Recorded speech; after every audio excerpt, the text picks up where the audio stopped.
Ce sont des propos qui n'ont pas manqué de faire réagir. En France, le variant Omicron, réputé pour être très contagieux selon les experts, connaît une propagation fulgurante et serait responsable de plus de 20% des contaminations.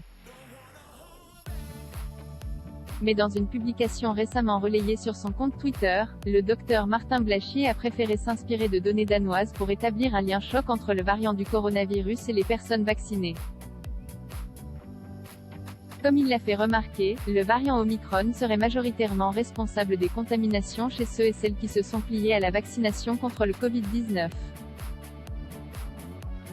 8% chez les triples vaccinés, 5,5% chez les doubles vaccinés, 1,2% chez les non-vaccinés, souligne ainsi l'épidémiologiste. Il poursuit, Omicron sélectionne les vaccinés car l'échappement vaccinal lui confère un avantage chez ces personnes. Déclarations accompagnées d'un tableau censé prouver leur véracité. Sans surprise, et à l'heure où le mouvement anti-vaccin s'intensifie, de nombreux internautes ont réagi à la publication de Martin Blachier. Blachier qui voulait vacciner tout le monde de force. Que lui arrive-t-il? C'est demandé un anonyme.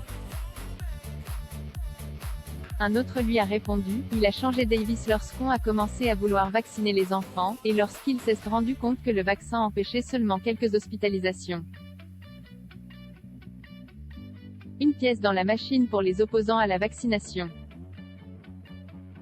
La vaccination des enfants ouverte. La vaccination continue de diviser le public, comme le prouve la publication de Martin Blachier.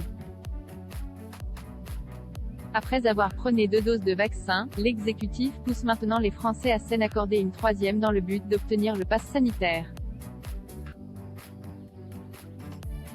Récemment interrogé par le Média Brut, le ministre des Solidarités et de la Santé Olivier Véran a fait savoir que le nombre de doses vaccinales n'était pas près d'augmenter pour le moment. Et depuis ce mercredi 22 décembre, comme annoncé par le ministre, la vaccination des enfants de 5 à 11 ans est désormais ouverte. De quoi envenimer le débat.